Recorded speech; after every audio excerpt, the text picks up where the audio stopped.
that offend and will lose their subsidies. Thank you very much. Madam Jazłowiecka for 1.5 minutes. Thank you, Mr. President.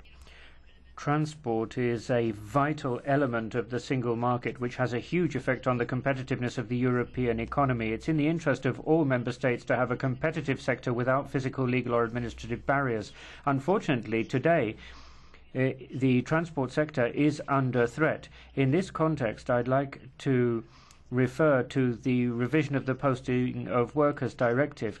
At the moment, there are proposals to change the directive without taking into account the needs of the transport sector.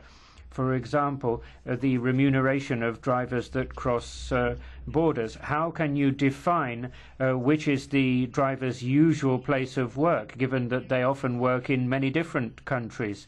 What about the notification requirement, the contact person, the keeping of documents in the cabin? All of this is a burden on the sector.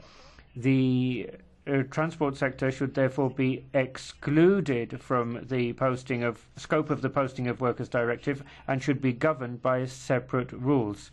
We look forward to the mobility package at the end of May from the Commission, and I hope it will allow haulage firms to develop and solve many of the unresolved questions. There are many of these in the transport sector.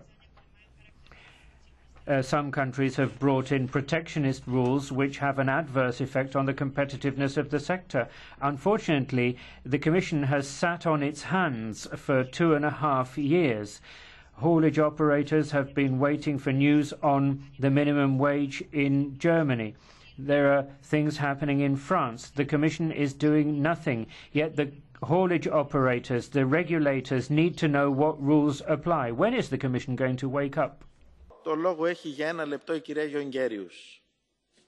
Thank you, Mrs. Jongerius. 1 minute. I think it's not just rumours that the Commission is pleading for a temporary exclusion of drivers from the Posting Directive when they perform cabotage. And for me that is a big problem